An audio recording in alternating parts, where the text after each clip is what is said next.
حضور شہنشاہ بغداد قدس سرہ العزیز آپ کی ذات پاک اکابرین امت میں سے ہے، وہ ہستیاں جن پر آج بھی امت فخر کرتی یا جن کے فیوزات و برکات اتنے ہیں کہ پوری امت میں عام ہے۔ حضور شہنشاہ بغداد نے 91 سال ظاہری عمر پاک گزاری ہے، 91 اور حضور غوث اعظم کی 91 سالہ زندگی پڑھ کے دیکھیں، آپ نے جو زندگی گزاری ہے وہ اللہ اور اس کے رسول کے لیے گزاری ہے۔ ایک ہے اپنے لیے زندگی گزارنا، ایک ہے اللہ اور اس کے رسول کے لیے زندگی گزارنا۔ حضور شہنشاہ بغداد حسنی حسینی سید ہے، باپ کی طرف سے حسنی، والدہ کی طرف سے حسینی، لیکن آپ کی جو دادی جان ہے حضرت ام سلمہ، وہ حضرت صدیق اکبر کی اولاد میں سے ہیں، جن کا دودھ آپ کے والد گرامی نے پیا ہے۔ حضرت ام سلمہ یہ حضرت عبد الرحمن بن ابی بکر ان کی اولاد میں سے، حضرت صدیق اکبر کے ایک بیٹے ہیں عبد الرحمن، ان کی اولاد میں ہیں حضرت ام سلمہ، یہ دادی جان ہیں حضرت غوث اعظم کی۔ ابتدائے اسلام میں جو پہلا ابتدائی دور ہے تاریخ کا، اس میں سید زادوں نے صدیقی خاندان میں شادیاں کی ہیں۔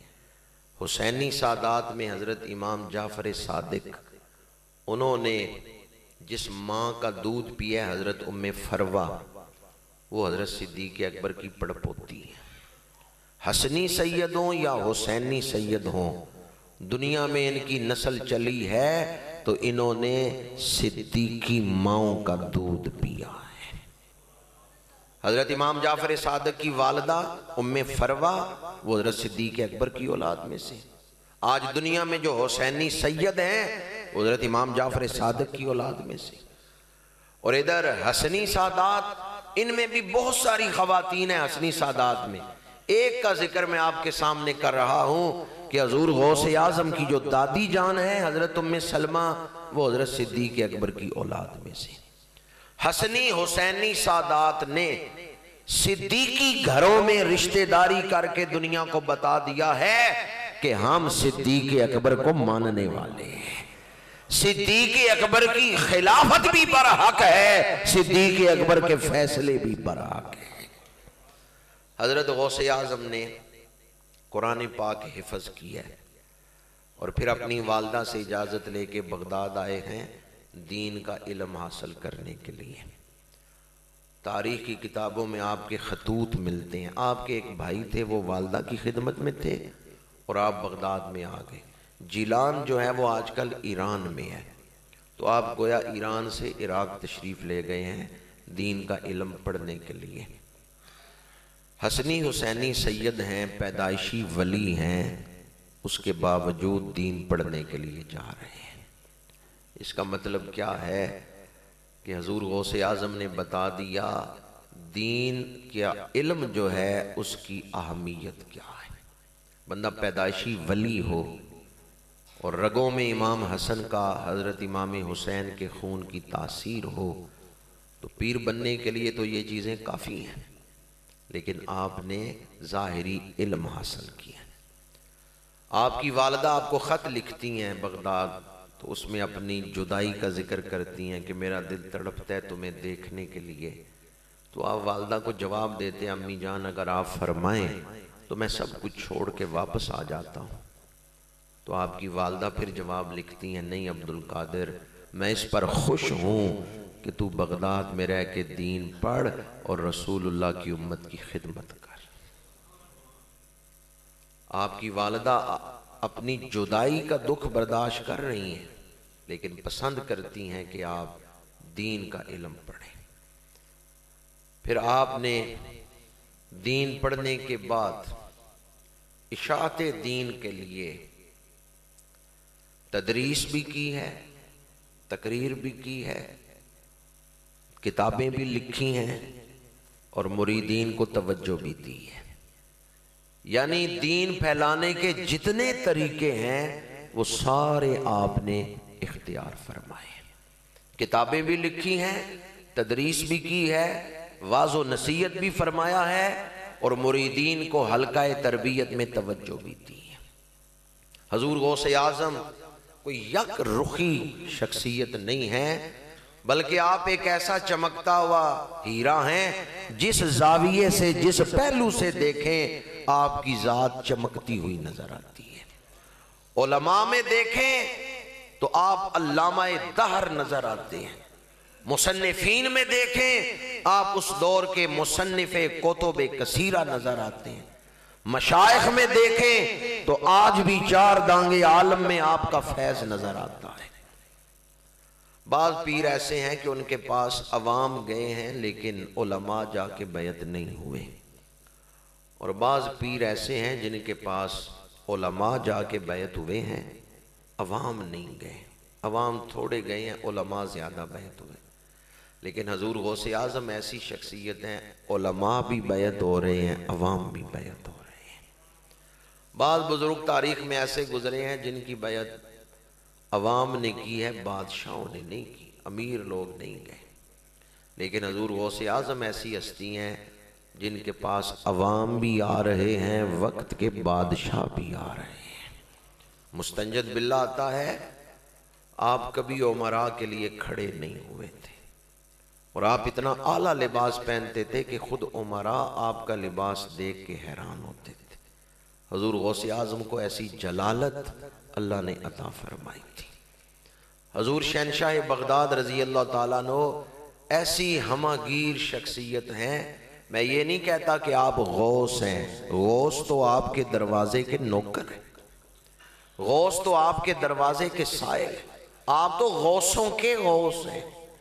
اس لیے ہم کہتے ہیں غوث اعظم، غوث حضرت سلطان الفقراء، حضرت سلطان باہو رحمۃ اللہ تعالیٰ علیہ خود بہت بڑی ہستی ہیں، حضرت سلطان باہو، لیکن جب بغداد شریف کا ذکر آتا ہے کہتے ہیں شہر بغداد دے ٹکڑے منگساں تے کرساں میراں میراں۔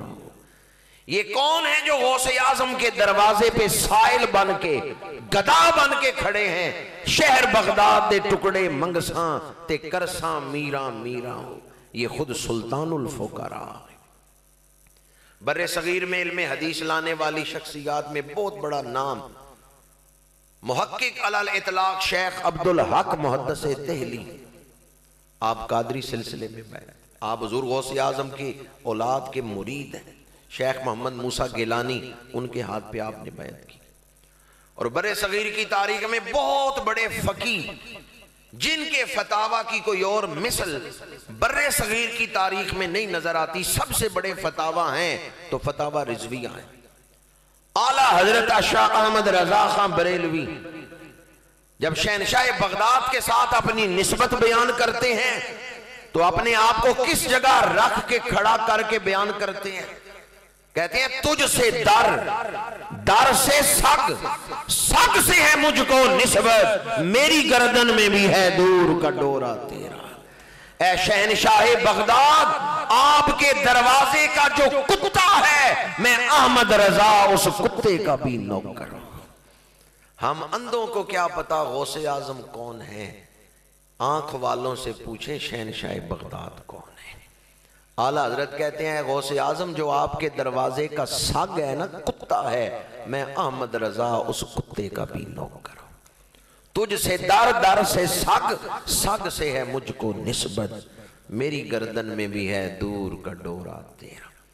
اور عارف کھڑی آپ جب حضور کی بارگاہ میں استغاثہ کرتے ہیں تو شہنشاہ بغداد کا وسیلہ پیش کرتے ہیں۔ آل اولاد تیری دا منگتا میں کنگال زیانی، پاؤ خیر محمد تائیں صدقہ شاہ جیلانی، پاؤ خیر محمد تائیں صدقہ شاہ جیلانی۔ اور یہی واسطہ اعلیٰ حضرت بھی پیش کرتے ہیں حضور کی بارگاہ میں، تیرے دربار میں لاتا ہے رضا اس کو شفیع جو میرا غوث ہے اور لاڈلا بیٹا تیرا، جو میرا غوث ہے اور لاڈلا بیٹا تیرا۔ آج درس قرآن میں حضور غوث اعظم کا ذکر کیوں کر رہا ہوں؟ اس لیے کہ آج رات خاص ہے، ربیع الثانی کی 11ویں رات ہے، بڑی 11ویں شریف دنیا بھر میں منعقد ہو رہی ہیں۔ اور دوسرا اس لیے بھی ذکر کر رہا ہوں کہ اللہ جس پہ کرم کرتا ہے اسے اپنے ولیوں کی محبت عطا فرما دیتا ہے۔ الحمدللہ ہم وہ خوش نصیب ہیں کہ ہمارے دلوں میں اللہ نے اپنے ولیوں کی محبت ڈالی ہے۔ ہم ولیوں سے محبت کرنے والے ہیں، ہم ولیوں سے، چند لوگ بولے ہیں، باقیوں کا کیا خیال ہے؟ ہم ولیوں سے، صحیحین کی حدیث ہے، بخاری شریف میں، مسلم شریف میں ایسی حدیثیں موجود ہیں جن میں ولیوں کی محبت کی فضیلت بیان کی گئی۔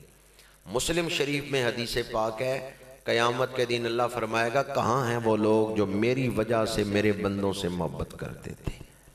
کچھ لوگ کھڑے ہو جائیں گے، اللہ فرمائے گا تم عرش کے سائے میں آ جاؤ، میں تمہیں امان عطا کرتا ہوں۔ جو ولیوں سے محبت کر رہا ہے قیامت کے دن اسے عرش کا سایہ مل رہا ہے۔ اور ابو داؤد شریف میں حدیث پاک ہے، کچھ لوگ حشر کے میدان میں نور کے ممبروں پر بیٹھے ہوئے ہیں، انبیاء اولیاء ان کی طرف دیکھ کے، انبیاء اور شہداء ان کی تعریفیں کر رہے ہیں، انبیاء ان پہ فخر کرتے ہیں، شہداء ان پہ فخر کرتے ہیں۔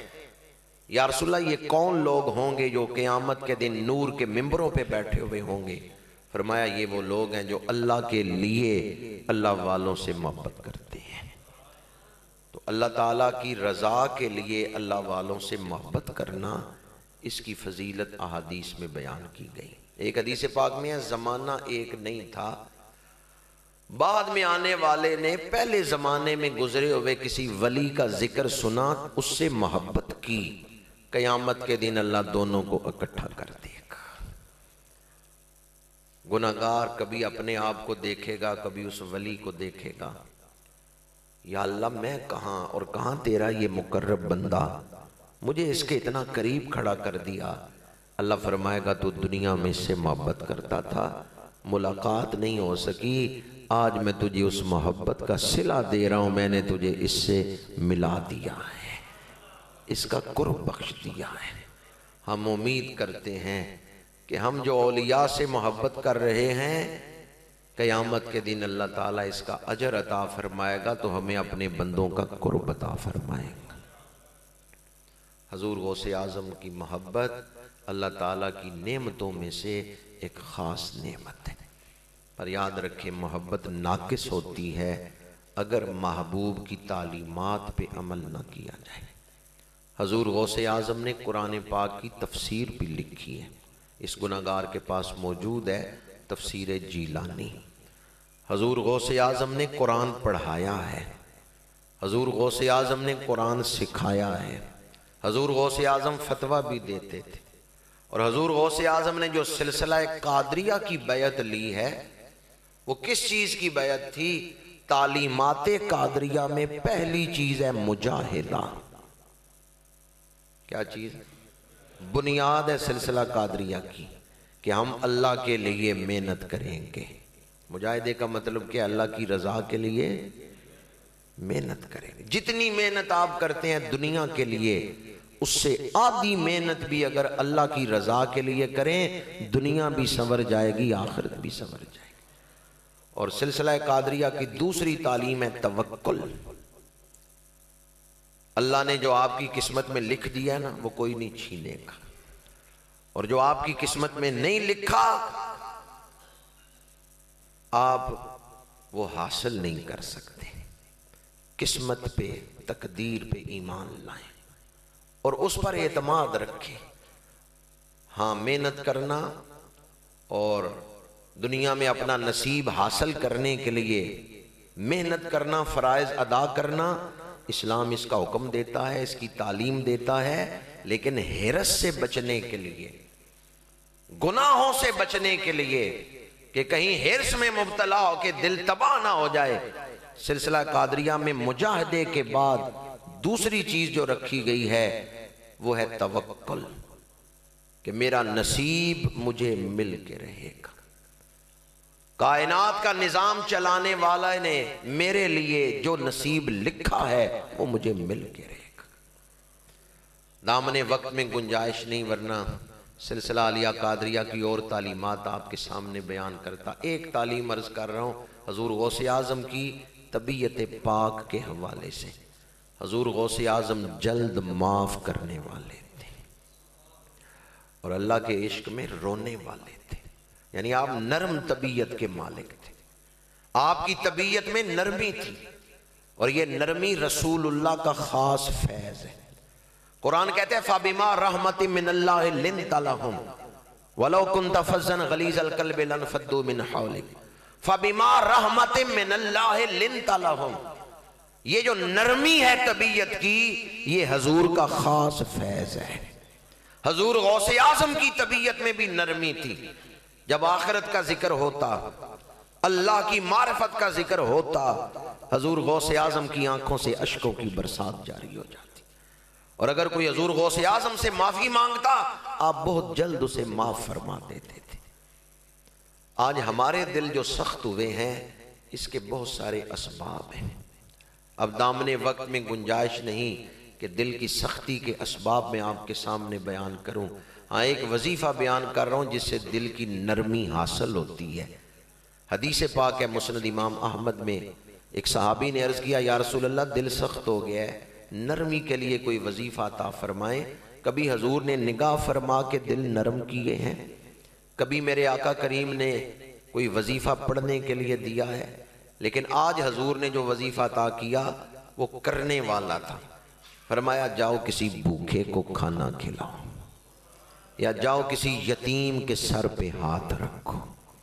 جب یتیم کے سر پہ ہاتھ رکھو گے یا کسی بھوکے کو کھانا کھلاؤ گے، تمہارے دل پر اللہ کی رحمت برسے گی، تمہارا دل نرم ہو جائے گا۔ اللہ تعالی ہمیں فکر آخرت عطا فرمائے، اس دور کے فتنوں سے محفوظ رکھے۔ آج جب فلسطین مشکل ترین حالات سے گزر رہا ہے تو حضور غوث اعظم کی شخصیت کا یہ پہلو بھی پیش نظر رہے کہ فلسطین میں صلیبی جنگوں میں نور الدین زنگی اور صلاح الدین ایوبی انہوں نے بڑا کردار ادا کیا ہے، تو صلاح الدین ایوبی اور نور الدین زنگی کی فوج میں حضور غوث اعظم کے شاگرد بھرتی ہوتے تھے۔ حضور غوث اعظم کے شاگرد جو ہیں اور آپ کے مرید جو ہیں وہ فلسطین میں جا کے اسلامی جہاد کرتے رہے ہیں۔ اس حوالے سے بھی حضور غوث اعظم کی شخصیت بہت بڑا نام ہے، اس حوالے سے بھی کہ حضور غوث اعظم نے جہاں اسلامی نظریاتی سرحدوں کی حفاظت کے لیے کردار ادا کیا ہے، وہیں آپ نے دفاع اسلام میں اور مسلمانوں کی مدد کے لیے عملی کردار ادا کرتے ہوئے اپنے شاگردوں کو اور اپنے مریدین کو اہل فلسطین کی مدد کے لیے بھیجا ہے۔